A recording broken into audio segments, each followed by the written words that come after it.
తాను అనుకున్న నన్ను, నా కుటుంబాన్ని రోడ్డు మీద నించోబెట్టారు.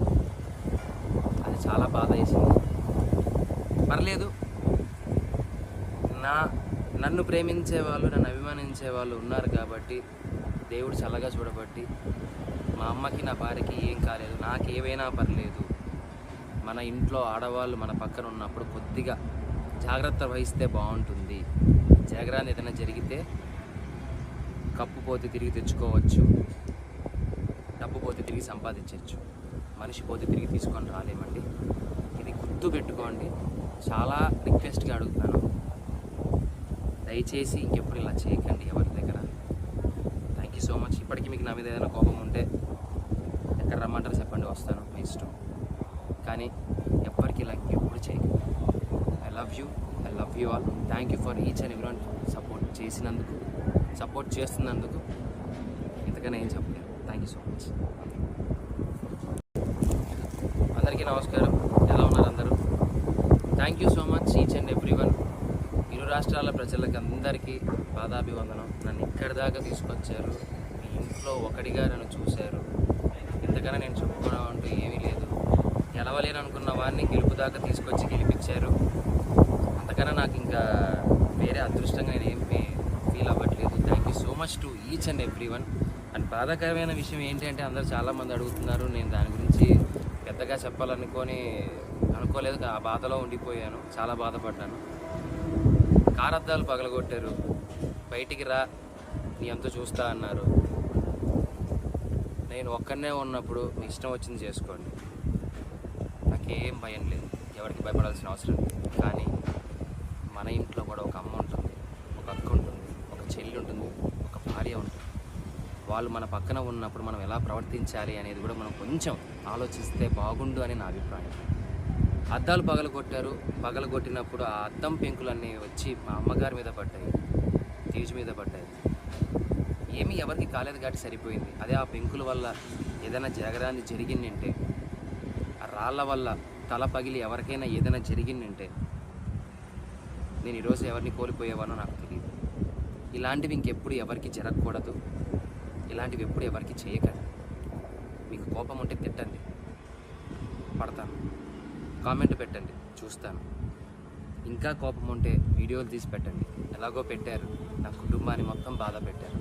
నేను ఏది పట్టించుకోవట్లేదు. ఎందుకు అంటే, నేను నమ్ముకుంటే నా హీరో, నా గురువు మాస్ మహారాజా రవితేజ గారు, ఆయన వచ్చి నాకు అవకాశం ఇచ్చిన రోజు నేను గెలిచాను. నేను బయటికి వచ్చిందే ఆ గెలుపులో వచ్చాను.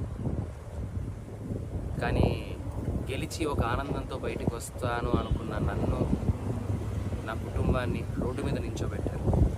అందరికీ నమస్కారం. సమాజమే దేవాలయం, ప్రజలే దేవుళ్ళని అన్న నందమూరి తారక రామారావు గారంటే, ఆ నినాదాన్ని సమాజమే దేవాలయం, ప్రేక్షకులే సినిమా వాళ్ళకి దేవుళ్ళు. అలాంటి ఒక రైతు కుటుంబం నుంచి వచ్చిన నాకు ఒక పేరు ఇచ్చినటువంటి ప్రేక్షకులు ఎప్పుడు కూడా నాకు దేవుళ్ళతో సమానం.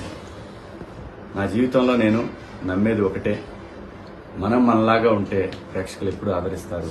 మనం నటిస్తే ఆ రోజు వాళ్ళ హృదయాల్లో నుంచి పక్క దోసేస్తారనేది నేను ఎప్పుడు నమ్మే సిద్ధాంతం.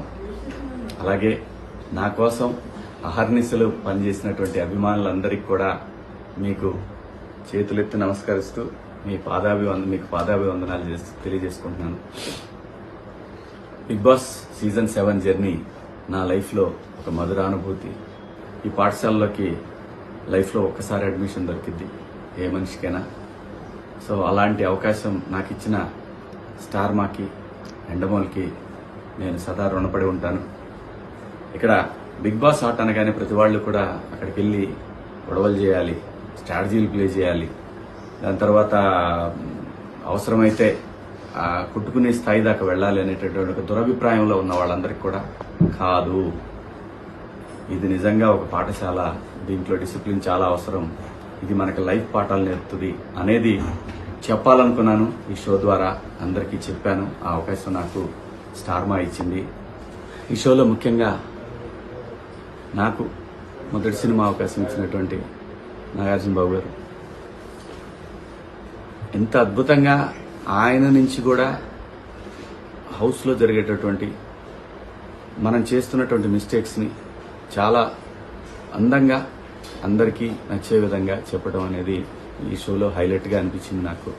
ఎందుకంటే ఆయన ఇండస్ట్రీలో ఎంతోమంది దర్శకుల్ని ఎంతోమంది ఆర్టిస్టులను పరిచయం చేశారు. అటువంటి ఒక సూపర్ స్టార్ ఈ షోకి హోస్ట్గా ఉండటం అనేది నిజంగా కంటెస్టెంట్లకి అదృష్టం.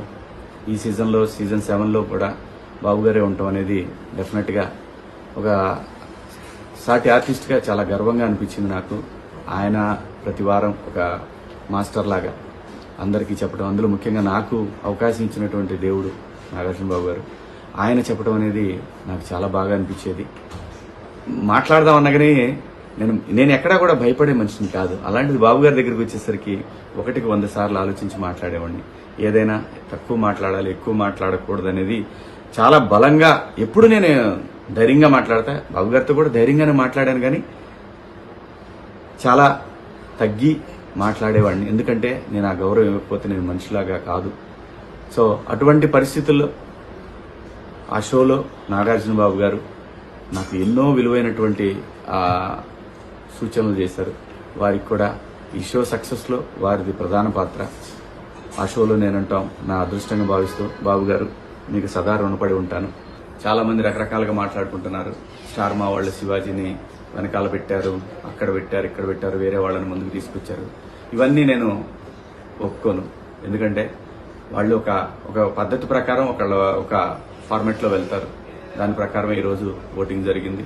దాంట్లో విజేతగా నా బిడ్డ పల్లవి ప్రశాంత్ గెలిచాడు. వాడు గెలవాలనుకున్నాను. ఎందుకంటే ప్రజలు ప్రతిసారి ప్రభుత్వాల చేతిలో ఓడిపోతుంటాయి, కామన్ మ్యాన్ ఎప్పుడు ఓడిపోతుంటాడు. కానీ ఈ సీజన్లో కామన్ మ్యాన్ గెలవాలి అని గెలిపించాలని దృఢ సంకల్పంతో ఎప్పుడైతే ప్రశాంత్ వచ్చే వరకు నాకు అటువంటి ఆలోచనలు లేవు. నాకు అప్పుడు అనిపించింది ఇలాంటి ఒక పల్లెటూరు నుంచి వచ్చిన నాలాగనే వచ్చాడు ఈ షోకి. నేను ఎలాగైతే ఇండస్ట్రీకి వచ్చాను అలా వచ్చిన ఒక వ్యక్తి సక్సెస్ అయితే కోట్ల మందికి ఇన్స్పిరేషన్గా ఉంటుంది అనుకున్నాను. అది భగవంతుడు నా మనసులోని కోరికను ప్రశాంత్ రూపంలో తీర్చాడు. ప్రశాంతే కాదు, యావర్ లాంటి ఎటువంటి బ్యాక్గ్రౌండ్ లేని మనుషులు ఇక్కడ నాతో పాటు కంటెస్టెంట్లుగా రావటం, వాళ్ళకి నాకు మా హృదయాలు కలవటం, ఇదంతా కూడా దైవేచ్ఛ.